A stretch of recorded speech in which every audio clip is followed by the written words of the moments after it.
Hey guys, it's Amira, and today you'll be learning the role and significance of the umkhonto sizwe, also known as the MK. The introduction. Umkhonto sizwe means spear of the nation in Zulu and Xhosa. I apologize, I completely butchered that. Created on December 16, 1961, on the anniversary of the famous Boer victory over Zulu armies at the Battle of Blood River in 1838. Commenced operations on the same day, targeting government buildings and electrical installations across the nation. Decision to create the MK. The ANC's decision to embrace armed struggle by creating the MK was both complex and contentious. It was unclear to the party that non-violent resistance should be abandoned.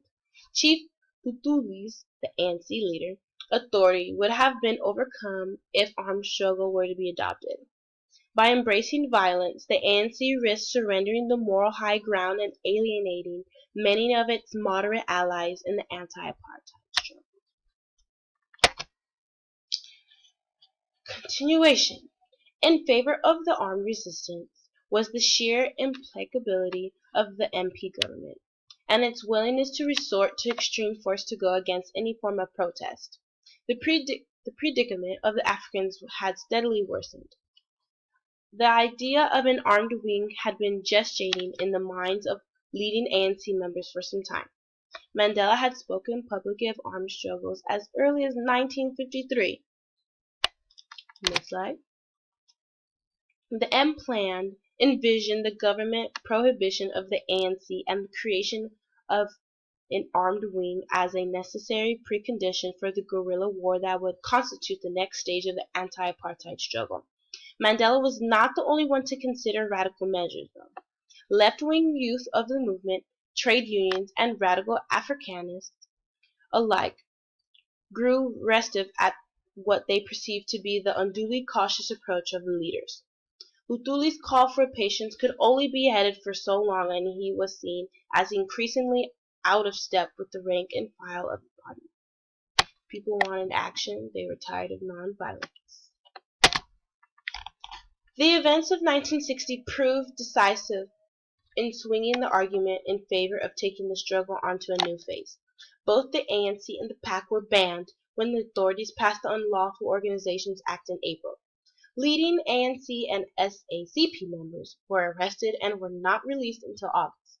Walter Sisulu and Nelson Mandela, along with SACP leaders Joe Sloro and Lionel Bernstein, held discussions about an immigrant move to armed struggle. March 1961. Defendants in the Marathon treason trial finally acquitted. Fearing rearrest, Mandela decided to go on the run from the authorities. During this time, he became known as the Black Pimpernel. Next slide. The movement adopted a more radical strategy. In May of 1961, they planned a 3-day strike which called to protest against the government's decision to leave the British Commonwealth. The resulting government crackdown on the stay at home was emphatic. All police leave was cancelled and takes were sent into townships. The strike was a failure. This remarkable show of force left the ANC to question the viability of the further peaceful demonstrations. Now, so here we see that women were participating in these protests. Next slide. The ANC and the SACP were now moving together towards recognizing the necessity of armed struggle. June 1961.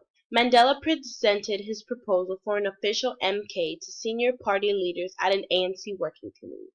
A decision was finally taken at a Durban ANC party congress in July when Lutuli was persuaded that his party had simply run out of other options. So rise and fall of apartheid. There we go. MK operations. A national high command included Nelson Mandela, Walter Sisulu, Joe Slovo, and Raymond Malaba. This body liaised the political leadership of the movement and directed smaller MK regional commands. These regional commands in turn organized small cells of MK cadres, which planned and executed acts of sabotage. Many of the regional members were white communists, which were selected for their technical expertise and knowledge of explosives. Here we have picture Mandela putting up Black Power. Next slide. The first phase of the armed struggle involved a series of sabotage operations. Its purpose was to register symbolic strikes against the apartheid state while hitting the regime financially by destroying high-value installations such as power stations and electricity pylons. Other infrastructural targets such as post offices and telephone exchanges were selected, as well as police stations and tax offices. Every effort was made to avoid loss of life during these operations. The second phase of armed struggle envisaged a series of guerrilla campaigns conducted by MK in rural areas. Continued acts of sabotage were to be combined with mass political agitation and strike action in the cities. This phase never reached, though. Next slide. The first phase of the armed struggle gradually petered out towards the end of 1963 as daring attacks on government installations became less frequent. General Laws Amendment Act of 1962, aka Sabotage Act, made it a criminal offense to plan or execute even the most minor act of sabotage, which was vaguely defined as wrongful of willful acts.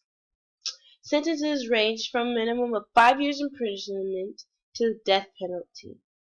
Mandela was eventually captured, tried, imprisoned, and then subsequently brought before a court again to face new charges along with other MK leaders at the Ravona trial of 1963 to 1964.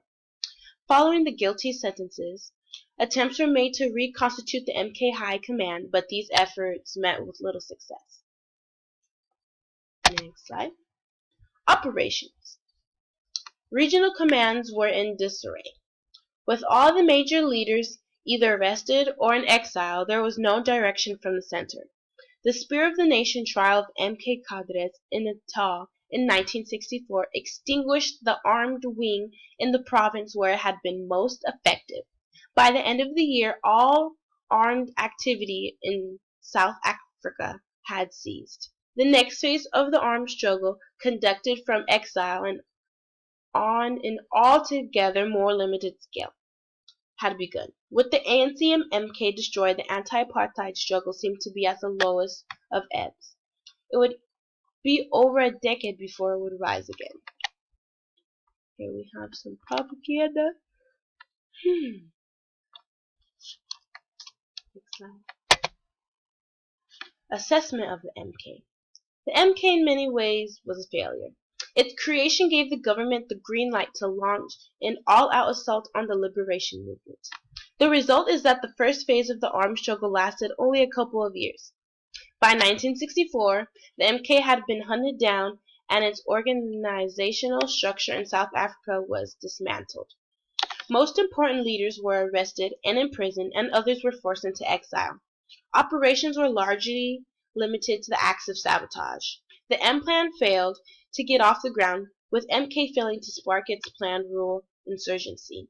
Once the first phase of the MK operations had ended, a lengthy period of almost complete inaction ensued, during which time the ANC and the MK were organizationally moribund in South Africa.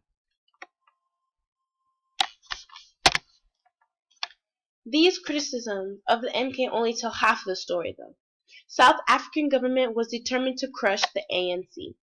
The outcome in 1964 was nearly inevitable after Sharpeville, and the creation of MK had little bearing on this result. The ANC had already been banned and driven underground before the MK was even founded. On the other hand, the MK was successful in other ways.